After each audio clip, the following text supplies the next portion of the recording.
มื้อนี้ก็มาแสดงความยินดีกับน้องเพิ่นพ่อแม่พี่น้องเนาะทั้งน้องดอกแคเพิ่นเนาะเพิ่นสิได้ห้องน้ำใส่แล้วเนาะความฝันเนาะแรกๆอยากได้ปื้มสมโนเนาะโดยอันนี้ก็ได้แล้วต่อมาก็ห้องน้ำบัดนี้มีห้องน้ำใส่แล้วต่อไปก็เป็นยังไงอ๋อมีไฟแต่เด้เนาะ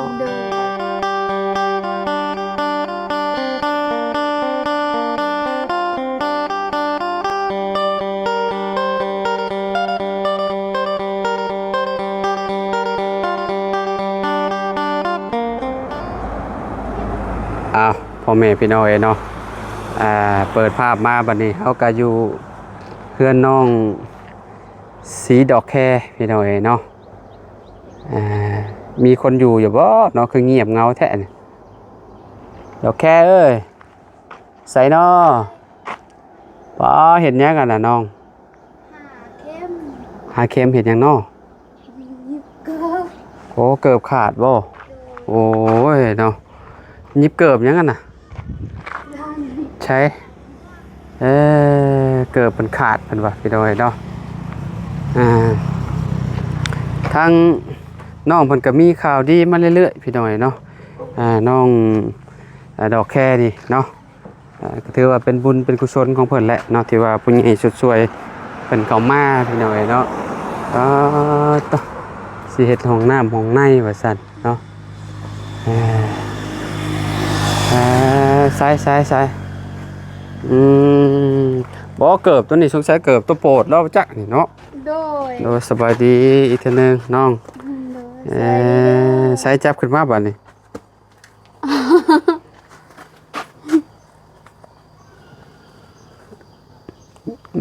มันเป็นกาวติดหรอวะ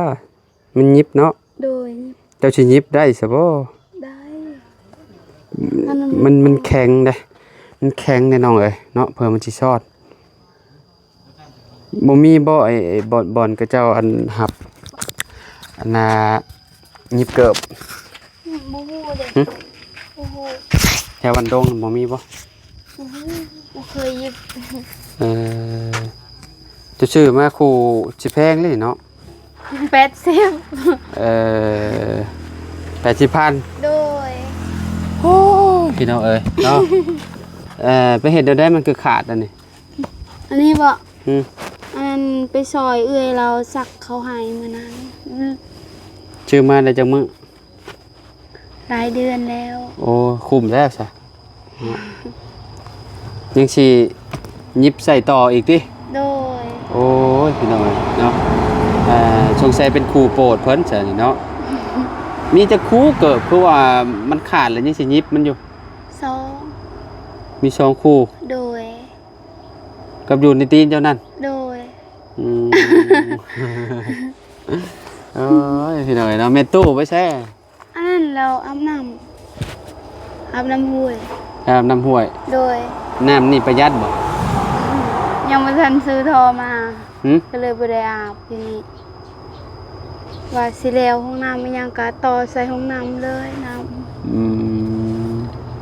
โครงการสิเฮ็ดห้องน้ำบ่โอ้ยอันนั้นไอ้บุญคงเลยว่าสมเจ้าอะไรมีผู้ใหญ่ซอยอันทางบ่าวบุญคงที่เฮ็ดห้องน้ำเนาะที่ห้องน้ำให้น้องสีดอกแคโอ้มีห้องน้ำใส่แล้วสบายแล้วซะเนาะก็บ่ยากไปเข้าของคนอื่นแล้วซะเนาะนิ่งพอไปเลยแหละพี่น้องเนาะเข้าห้องน้ำเลยเนาะโดยสะดวกสบายเนาะเป็นหาช่างได้หรือเปล่าได้แล้วได้เลยโดยคือได้เคยจะมาลงมือจากอาบุญคงเรายังสั่งเครื่องบ่ราคาเท่าไหร่ทางเฮือนกับทางห้องน้ำขุดอันนั้นขุดน้ำเองกับ7.5 ล้านแล้วเอาส้มแปลงเฮือนคืนเดี๋ยวว่าสิเฮ็ดคันได้แล้วก็ใส่ลูกติ้งแล้วก็สิใส่ประตูคืนทางหลังลูกติ่งสิใส่อีกนี่เบิ่งนี่ยังบ่ทันแล้วเด้เอาอันพี่เคยจะได้ซะ เราค่าเวียกสักเขาให้ ราคาเวียกตลอดเลย โดย อืม เราก็เลยบ่มีเวลามาเฮ็ดคืน ก็เลยให้สร้างใหม่มาอันที่เขาให้นี่ โดย เขาลูกติ่งอิหยังประตูอิหยังก็ให้สร้างมาเข้าใหม่ให้ โดย ห้องน้ำนี่อยู่พุ่นอยู่แจ้พุ่น บอนนี้แม่ ใช่ ว่าสิเฮ็ดบอนนี้อีกแบบว่าอยู่พุ่นมันไกลเด้ อ๋อสิเฮ็ดห้องน้ำบ่อนนี้บ่ โดย อืมคุดมองได้ล่ะน้อง มองพุ่น ใช่เนาะแรกๆคิดว่าอยู่พุ่นบ่แม่นเนาะ แบบว่าเปลี่ยนใจเด้อ้าย เปลี่ยนใจบ่ โดยนี่ บ่คีนบ่ว้าวบ่น้องบ่คีนบ่หลายบ่ จักก็ยังบ่ฮู้คือกัน ขอย่านบ่คีนหลายเด้บ่คีนดาด ได้เลยเบื้องนั้นก็คือกัน ขอย่านมันคุดแล้วย่านมันแบบทำบ่ได้เลยนี่บ่คีนเนาะใหญ่ๆนี่น่ะจักสิได้อัน ว่าสิให้ขุด เลิก บอน ปานใด นั้น คุดเอาหม่องนี้ติ โดย เนาะเบิ่งนี่คือสิบ่หลายปานใดเนาะดินน่ะ โดย คือสิได้อยู่ดอกเนาะมันอันหมองนี้เนาะ โดย สมมุติว่าใส่ท่อหมองหันแล้วก็อันโตห้องน้ำอยู่พี่เนาะอยู่เทิงพี่เนาะก็โอเคอยู่เนาะ ว่าสิเฮ็ดเฮือนบอนนี้เฮ็ดเฮือนห้องน้ำนะ แม่นเฮ็ดเฮือนห้องน้ำอยู่หมองนี้ โดย ขนาดเท่าไหร่ล่ะ2 คูณ 5บ่2 เมตรคูณอัน2 เมตร 50บ่ โดยยัน แม่นบ่ โดย น้องหมูเม็ดเด้อันมันคงแล้วก็บ่คือกันมื้อนั้นแต่น้อง 2 เมตร 2 เมตรอัน 2เมตร ความ 5บ่ ความกว้างมันนี่2 เมตร โดย 2 เมตร 50 เซน โดย ความยาวน่ะ2 เมตร เนาะ โดย ประมาณนาทีเนาะ โดย คันว่าเฮาเว้าผิดก็ขอโทษขออภัยพี่น้องเนาะเฮาว่าพอดีงามและสำนั้นน่ะเฮ็ดมันก็พอดีใช้อาบน้ำอาบในซักเครื่องซักหยังก็ได้นะพี่น้องเนาะจะซ่อมแซมบ้านนี่สิเอาแบบใดน่ะเนาะจะเอาไม้พาสลามาใส่บ่ ตัวใด เพื่อเจ้าซ่อมแซมนี่ ตัวนี้บ่ อืม ยังบ่ได้อันนั้นเด้แบบว่ายังเข้าแม่ก็เลยแบบว่าซ่อมแซมบ่ได้แม่ว่า ติดเข้า โดย โอ้มองได้แต่สิซ่อมแซมจ้ะอันหรือว่าใส่แต่ประตูซื่อๆ ป บ่ ระตูเฮือนอันนั้น อ๋อ แหละ ใส่แต่ประตูซื่อเนาะ โดยประตูแล้วก็ อืม เป็นประตูอันยังก็ทางลืม ประตูหน้าต่าง โดย ประตูหน้าต่างฝั่งนั้นยังบ่ได้ใช้เนาะ โดย อืม และตัวนี้แบบว่าซื้อผิดได้ หึ ก็เลยสิเอาประตูตัวนี้สิใส่ห้องน้ำอีกแล้วก็ซื้อไม้ เอาประตูตัวได้ใส่ห้องน้ำ ตัวนี้แหละว่าสิ อ๋อ ออกคืนแล้วก็สิใส่ ตัวนี้ ห้องน้ำอีกตัวนี้ เอา แบ ตัว บ นี้ ว่ามัน ออก บ่ถึกเด้ ไปใส่ห้องน้ำ โดย ซื้อมามันขนาดมันบ่ซ้ำกันบ่ โดย เอามื้อนี้คือได้อยู่เฮือนมื้อนี้ อยู่เฮือนว่ารักษา พักผ่อน แถวนี้แบบ พัก ว่า ผ่อน ยันเขาสิเฮ็ดห้องน้ำแล้วจักมื้อใด ยันก็จะมาคูดคุม โดย อืมราคา ประมาณบวกกันกับ ตัวนี้ ใส่ลูก 2 โป่ ล้าง น ใส่ลูกติ่งนี่2 ล้าน โดย แต่ห้องน้ำ โดย ห้องน้ำนี่ประมาณ 4 ล้าน 4 ล้าน ห้า 4 ล้านห้า โดย 4 ล้าน5แสนกีบพอดี6 ล้านปลาย แต่เราขอ 4 5 6 7 ล้านห้าแล้วจะ เอาคือ 7 ว่า ล้านห้ายัน5 ล้านห้าตัวนี้แบบว่าทั้งคุบ เอ่อ น้ เขตห้องน้ำมี5 ล้านห้า ำโดย 7 ล้านห้าบวกกับอันนี้เนาะ โดย แล้วมีข่าวดีหยังอีกนี่ คือได้ยินข่าวเรื่องฟืนเรื่องไฟบ่ โดยครับไฟน้ เด้อมีไฟโอ้ยมันก็สบายแล้วมีไฟฟ้าใส่เนาะ ำโดย บ่ต้องไปยืมไฟทางใดเนาะ โดย เสียบไฟให้ตัวเองเลย หมดเด็กโทรศัพท์อันยังก็สร้าง สะดวกเนาะแต่เก่านะเจ้ามีแต่ไปสากอยู่พุ่นเนาะ โดย ไปสากอยู่ บ้านสกี้ น้ำอันเทือนพี่เคยพุ่นเนาะ โดย เมื่อได้ก็เจ้าสิมาลงให้ จากแบบว่าเข้าสิมาลงคือวันที่นี้แต่ว่าเขาให้เซ็นการในบ้านก่อนแต่ว่าในบ้านเราเขาเวียกเราลงเซโปนจะเราลงเห็นยังน้องไปเอาบ้านนี่ โดยใบยังยืนเนาะ โดย เช่นการในบ้านก่อนติ โ โดย เอามาพี่สบายฮ้อนเด้เนาะ โดย ฝนสิตกแล้วพี่น้องเอ้ยบ่คักเลยเนาะปอโอ้คะแนนเฮ็ดอยู่หั่นน่ะมันก็เหมาะอยู่เนาะโอเคเนาะ โดย เผื่ออนาคตเจ้าปลูกเรือนปลูกหยังเนาะปลูกเรือน หลังงามๆอยู่เนาะ ลังงาม โอ้มานั่งก่อนพี่ ๆโดย โอเคมานั่งพี่มันฮ้อนอะลีได้นี่เนาะ ฮ้อน ฮ้อนอบอ้าวขนาดเลยพี่น้องเอ้ยโธ่อยู่บนเก่าฮ้อนเนาะ โดยฮ้อนยา ซักเข่าวมื้อใดน้อง มื้ออื่น มื้ออื่นบ่ โดยแกันกาบ่ได้ค้าเวียงอีหยังกะมื้ออื่นเลย มึง สิ มี ลง นะวะ มือเลยโดย โอ้สิย่างไปพุ่นแล้วซะเนาะย่างลงไปพุ่นไปเบิ่งน้องดอกแคเพิ่นซักเข่าวจะคนนำมาซอยเจ้า จักกะเอาแห้งเขาก็มีหยังพอบ่ขายนั่นแหละ อืมพอบ่ไก่ไปซอยเนาะ โดย บัดคือเจ้าไอเฮ็ดของเจ้าแล้วเจ้าก็ไปซอยเพิ่นเนาะ โดยแล้วก็เอื้อยอยู่บ้านสกี อืมช่วงซักเข่าวบ่แดดคืออยู่เนาะแล้วมันครึ้มเนาะครึ้มมันก็สิบ่เมื่อยปานใด แต่ข่าวว่าฝนตกนี่ซักบ่ได้ หึ แค่ว่าฝนตกซักบ่ได้เพราะเวลาเขาสิหยอดเขามันเปียกหมดมือเด้ มัน หย ติ อ ด ดบ่ได้โด มัน ย ติดมือเนาะ โดย ก็แม่นอยู่พี่น้องมันติดมือแล้วเวลาเฮาหยอดเข่าลงคุ้มมันก็บ่มันติดมือนะมันสิเหี่ยเนาะ โด มัน ย สิเหี่ยสะชายไปเลยนะพี่น้องอยู่เขตบ้านเพิ่นนี่สิเฮ็ดทุกปีเฮ็ดให้เนาะเฮ็ดให้ก็คือกันกับบ้านเนาะแหละพี่น้องเฮ็ดให้เฮ็ดนาบางคนก็บ่อยากดำก็หว่านเอาหยอดเอาเท่านั้นบ่ได้มีหยังหลายเนาะ โดย เมื่อวานนี่เจ้าก็ไปได้ขึ้นบ้านใหม่เนาะ โดยไป เจ้าได้ออกคลิปน้ำข่อยอยู่บ่บ่ได้ออกติเนาะ จากตอนเขาปูแคนบ่ อืม ตอนใด ตอนปลูกแคนจนลืมเลยพี่น้องเนาะ ยันอายขึ้นก่อนแล้วน้องขึ้นน้ำลังบ่ปูแคนน้ำลัง ตอนน้องป๊อปมาเจ้ากับอยู่แล้วว่า อยู่ น่าสิอยู่ อ้าว ลืมเลย น้อง เนาะ น้องป๊อบอันนั้นเราปลูกแคนจริงๆแบบเวลาเราปลูกบ่ได้เราก็เอาเงินให้ อืม น้องไปขึ้นผูกให้ อืมเพราะว่าเขาเจ้าคิดเนาะ โดย มันก็บ่ได้อะพี่น้องเนาะเพราะว่าเขาเจ้าคิดเตียนนี่คือแบบขึ้นเฮือนใหม่นี่แบบเอาแบบเรียบง่ายเนาะบ่ได้มีหยังหลายเนาะจองสามคนก็ขึ้นได้เนาะ โดย เมื่อวานนี่ก็ขึ้นอยู่วานนี่พี่น้องเนาะตอนเช้าฝนตกเนาะฝนตกใส่โอ้ยสุ่มเย็นขนาดเลยเนาะ ฝนตกแต่เช้าเลยยะแขกก็มาบ่หลายเนาะ อืม แบบว่าน้องผู้ก็มาผู้ก็บ่ได้มาแล้วฝนตกเด้ นี่ฝนตกมันไปทางใดก็ยากนะ โดย ขี่รถจักรนี่แห้งคักเปียกออกจากบ้านแป๊บเดียวก็เปียกแล้วพี่น้องเนาะ แต่วันนี้ก็บ่มีดอกมีคนมีรถใหญ่เนาะมีแต่หลายมีแต่รถจักร แม่นนี่จนใหญ่ก็ขี่รถจักรหลายแถวนี้นะก้อยก็ขี่รถจักรคือกัน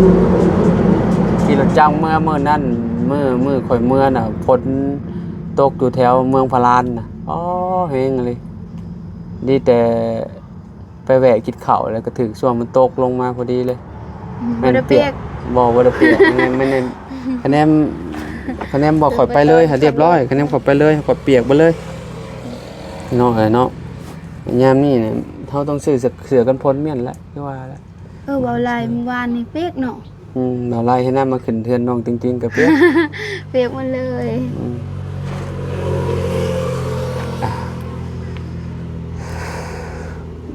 พี่น้องผู้ใหญ่ถ้าบ่บุญโค้งมาเลยเนาะ โดย เขาฟืนเขาไฟโอ้ยดีใจน้องๆเพิ่นพี่น้องเนาะแรกๆก็เอาดึงลงมาคือหลังนี้ก่อนพี่น้องเนาะคือน้องจริงๆเนาะบัดนี้ก็ต่อเลยบาดนี้เนาะก็สิยาวเลยเนาะมีคือหลังนี้เฮือนเจ้าแล้วก็เฮือนกองมีบ่ โดย กองมีพร้อมเนาะ ใส่น้ำกันมือเดียวเลยเห็นว่าได้เซ็นการในบ้านแล้วก็ใส่มือเดียวเลย สั่งเดียวกัน โดย อืมดีแล้วมีไฟใส่มันจังสาดโทรศัพท์มันจังบ่ลำบาก แต่มีทีวีก็ซื้อมาให้มีตู้เพิ่นเบิ่งโทรทัศน์ นี่เจ้าก็มักเบิ่งอยู่บ่โทรทัศน์ มาก อืมเบิ่งเป็นอยู่บ่ เป็นเวลาเราเบิ่งโทรศัพท์เราก็นั่งทางหลังเราก็อยากเบิ่งคือกัน เราฟังภาษาไทยออกบ่ บ่เราเบิ่งซื่อๆเราบ่ เราเบิ่งซื่อๆบ่ โดย เออโอ้ยอีสานก็น่าสิฟังออกติ แบบว่าความภาษาลาวเราบ่เป็นปานใดเด้อ้าย อืมมื้อนี้ก็มาแสดงความยินดีกับน้องเพิ่นพ่อแม่พี่น้องเอ้ยเนาะทั้งน้องดอกแคเพิ่นเนาะเพิ่นสิได้ห้องน้ำใส่แหละเนาะความฝันเนาะแรกๆอยากได้ปึ้มสมโนเนาะ โดย อันนี้ก็ได้แล้วต่อมาก็ห้องน้ำบัดนี้มีห้องน้ำใส่แล้วต่อไปก็เป็นยังไงอ๋อมีไฟแต่เด้เนาะ โดย ไฟก็มีแล้วอืมเฮือนพุ่นแหละเนาะก็สำคัญคือกันเนาะ โดย เฮือนหลังนี้ก็ถือว่าโอเคแล้วเน้นหนาอยู่พี่น้องเนาะเพิ่นอยู่กันแค่2คนนึงเนาะมีแต่หาสามีมาแล้ว หาสามี มีบ่คนจีบคนหยัง บ่มี อืมเจ้าคือบ่มักเนาะคนดุคนมันคือน้องดอกแคเนาะคนแถวบ้านใกล้เคียงนี่บ่มีบ่เพิ่นบ่ได้มาจีบมาหยังบ่ บ่ฮู้บ่เคยลงกั อื น มขับมาแรงมาครับนอนอยู่เฮือนอย่างเดียวเนาะ โดย พี่น้องเอ้ยเนาะก็แล้วแต่บุญวาสนาเนาะคันว่าสิได้เจอเนื้อคู่ก็บ่ยังบ่ยากดอกเนาะคันว่าเนื้อคู่เฮามามันก็บ่ยากเนาะดอกแค่เนาะ โดย หรือว่ายังบ่เกิดก็บ่ฮู้ มันก็มีแหละพี่น้องเอ้ยเนาะบางคนเนื้อคู่บ่มีเลยเด้บางคนก็ได้เนาะ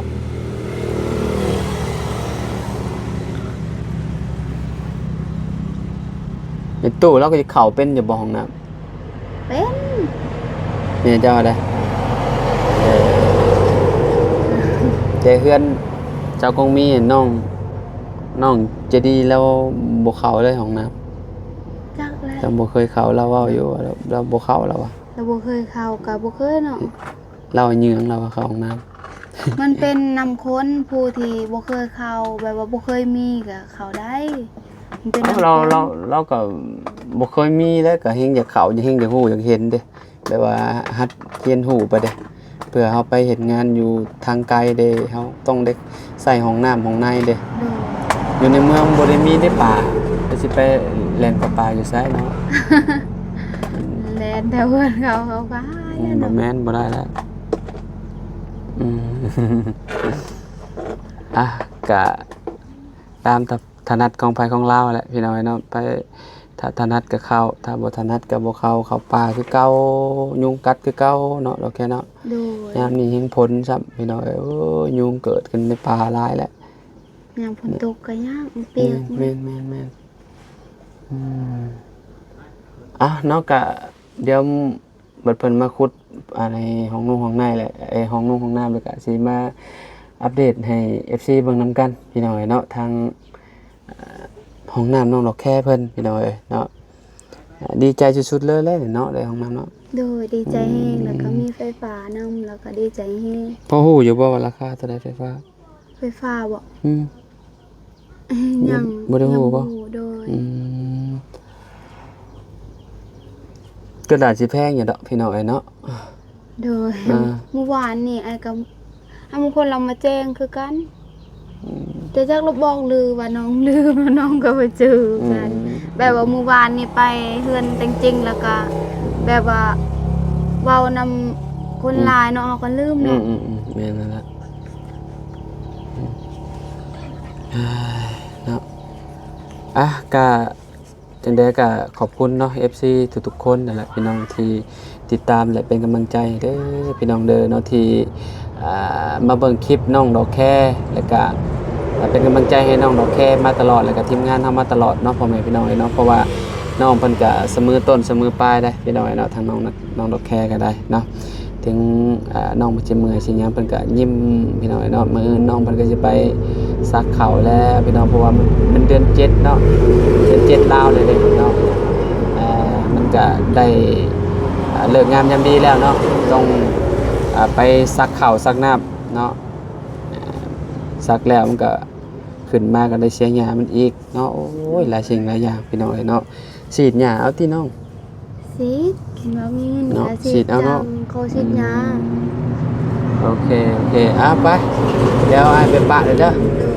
เนาะ ขอบใจหลายๆเด้อขอบใจทุกคนนำเด้อที่ติดตามน้องโลแคเด้อขอบใจหลายๆขอให้อยู่ดีมีแรงทุกคนเด้อ สบายดี